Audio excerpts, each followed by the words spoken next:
दोस्तों, आज social media और कुछ न्यूज चैनलों पर एक हेडलाइन ने हलचल मचा दी है कि बलूचिस्तान से चीन को खदेड़ दिया गया, ग्वादर में सारे ग्राउंड ऑपरेशन सस्पेंड, शहबाज शरीफ और आसिम मुनीर कुछ नहीं कर पाए। और इस एक लाइन ने लोगों के दिमाग में दर्जनों सवाल खड़े कर दिए हैं। क्या सच में चीन को बलूचिस्तान से भगा दिया गया है? क्या सीपैक टूटने की कगार पर है? क्या पाकिस्तान एक और बांग्लादेश जैसे संकट की तरफ बढ़ रहा है? या फिर ये सब एक सोची समझी एग्जैजुरेशन है जिसे व्यूज और टीआरपी के लिए बढ़ा चढ़ाकर पेश किया जा रहा है? इसलिए आज इस वीडियो में हम भावनाओं से नहीं बल्कि फैक्ट्स, इतिहास और ग्राउंड रियलिटी से इस पूरी कहानी को समझेंगे। क्योंकि अगर आप सिर्फ हेडलाइन पर भरोसा करेंगे तो आप आधी सच्चाई देखेंगे, और आधी सच्चाई कई बार पूरे झूठ से भी ज्यादा खतरनाक होती है। सबसे पहले हमें यह समझना होगा कि बलूचिस्तान आखिर है क्या और वहां गुस्सा इतना गहरा क्यों है। बलूचिस्तान पाकिस्तान का सबसे बड़ा प्रांत है।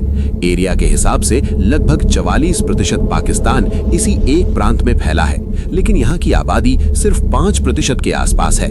यानी जमीन बहुत, लोग कम, और इसी जमीन के नीचे गैस, तांबा, सोना, कोयला, यूरेनियम और दुर्लभ मिनरल्स का खजाना छिपा है। लेकिन विडंबना ये है कि यही प्रांत पाकिस्तान का सबसे गरीब, सबसे पिछड़ा और सबसे इसकी जड़ें हमें 1947-48 तक ले जानी पड़ेंगी, जब भारत पाक विभाजन हुआ और कलात नाम की रियासत, जो आज के बलूचिस्तान का बड़ा हिस्सा थी, खुद को एक स्वतंत्र राज्य मानती थी।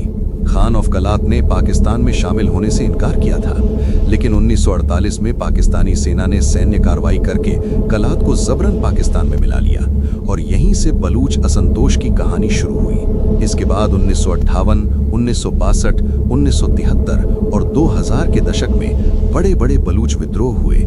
हर बार पैटर्न एक ही रहा, बलूच नेता ज्यादा अधिकार, संसाधनों पर नियंत्रण और राजनीतिक स्वायत्तता मांगते रहे, और जवाब में इस्लामाबाद ने सैन्य ताकत का इस्तेमाल किया।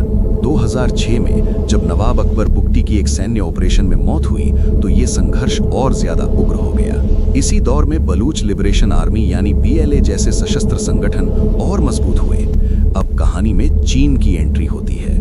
2013 के बाद चीन और पाकिस्तान ने मिलकर सीपैक यानी चाइना पाकिस्तान इकोनॉमिक कॉरिडोर की घोषणा की, जिसे $60 अरब से ज्यादा का प्रोजेक्ट बताया गया, और इसका सबसे अहम हिस्सा बना ग्वादर पोर्ट, जिसे चीन ने अरब सागर तक अपने डायरेक्ट गेटवे के तौर पर देखा।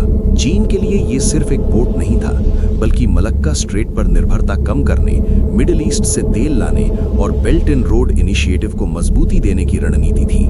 लेकिन जिस चीज को बीजिंग और इस्लामाबाद ने इकोनॉमिक गेम चेंजर कहा, वही बलूच लोगों के लिए एक नया डर बन गया, क्योंकि लोग न संसाधनों पर हक बल्कि उनकी जमीनें ली गईं, फिशिंग करने वाले समुदायों की आजीविका छिन गई, पानी और बिजली जैसी बुनियादी सुविधाएं तक नहीं मिली, और ऊपर से चीनी प्रोजेक्ट्स की सुरक्षा के नाम पर हजारों सैनिक तैनात कर दिए गए, जिससे फोर्स्ड डिसअपीयरेंस और मानवाधिकार उल्लंघन के आरोप और बढ़े। यही वजह है कि BLA और उससे जुड़े संगठन सीपैक को एक्सप्लॉयटेशन कॉरिडोर कहते हैं और चीनी हितों को वैध टारगेट मानते हैं। अब आते हैं लेटेस्ट घटनाक्रम पर। जनवरी 2026 के आखिरी में 29 से 31 जनवरी के बीच बलूच लिबरेशन आर्मी ने एक कोऑर्डिनेटेड ऑपरेशन लॉन्च किया, जिसे उन्होंने ऑपरेशन हेयर ऑफ फेज 2.0 नाम दिया।